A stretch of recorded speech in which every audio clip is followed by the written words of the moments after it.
Sophie. I wanted to say a few words to sum up Bert and his connection to the school for those of you that are here for the first time, and to help you and his family understand why Bert and the school are so intrinsically linked.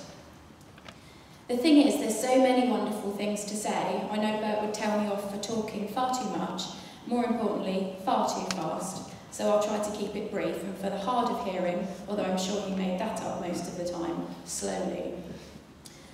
Bert and the school share so many qualities. Words used to describe him are frequently used to describe the school. Exceptional, unique, friendly, practical, traditional, to name but a few. Bert believed, as do so many of us old Gordonians, that this school bettered their future, and its ability to draw you back here is like no other. A commitment that was important to Bert, and that he showed by attending as many functions as possible before his ill health prevented him from doing so. Bert was witty. His humour, throughout his failing health, must surely sum Bert up. For example, assuring the doctors that the reason for his failing eyesight was not in fact due to old age, but too much nosying through peeking through keyholes over the years.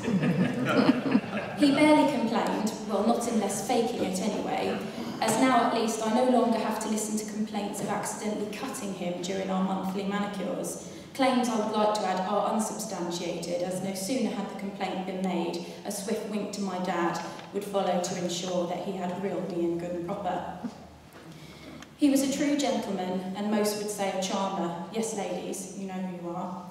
A man never short of a date on his arm, and a surrogate grandfather who I miss enormously. I've tried high and low to find a short saying that I feel would sum up Bert's thoughts, as I know he'll be looking down on us today, and I hope I've done him, and more importantly his faith, just that. When we lose a loved one and our world feels like it's fallen apart, we think we cannot carry on with a broken heart.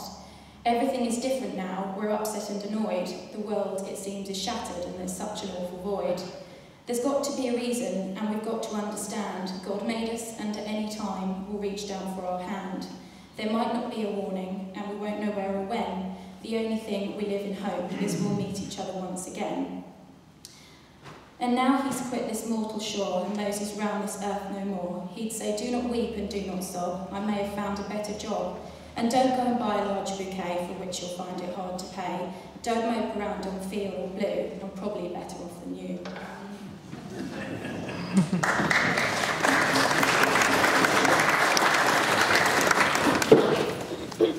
Well, Bert, I've got the blazing over section.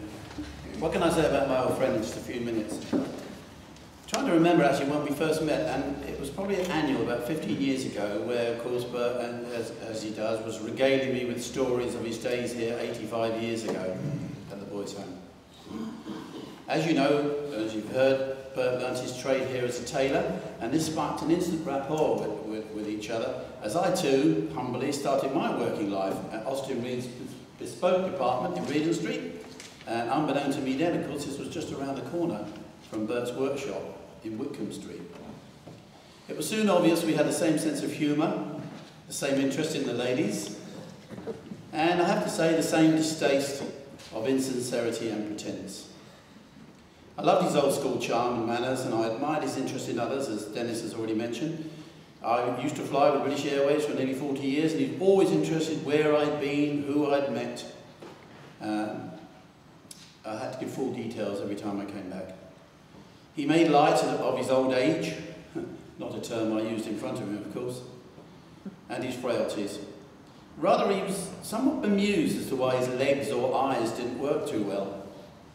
And of course, when I say they were 95 years old, I soon got the sharp edge of his wrath.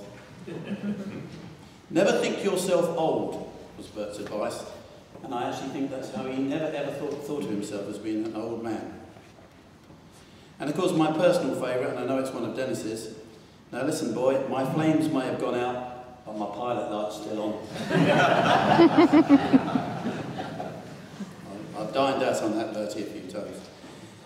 Well, sadly, that little light has gone out now, and this school and myself have lost his wise counsel. Some people wonder why me, at my age, was such a good pal of Bert's, but I think age is no barrier in a friendship. And my life has certainly been enriched by having him in it.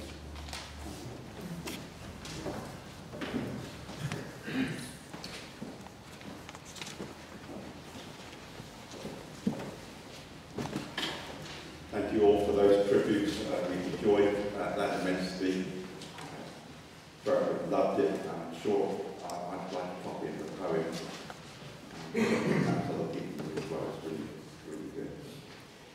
After the singing of Did Their Speech, Jerusalem, I'll bless the statue, the little St. George statue there, which is in memory of Roy. I'll move over to do that. Then I'll move down to the new plaque to Bert and bless that. And then I'll come back up the aisle. I'll bring Bert's ashes down to give to David, and then we'll all move out. If you're at this end of the chapel, i.e. this top end, come out the north door for the little ceremony to bury his ashes. If you're at the back, come out the other door. That way you will facilitate everything happening quickly. The timing's been very good so far. Let's stand and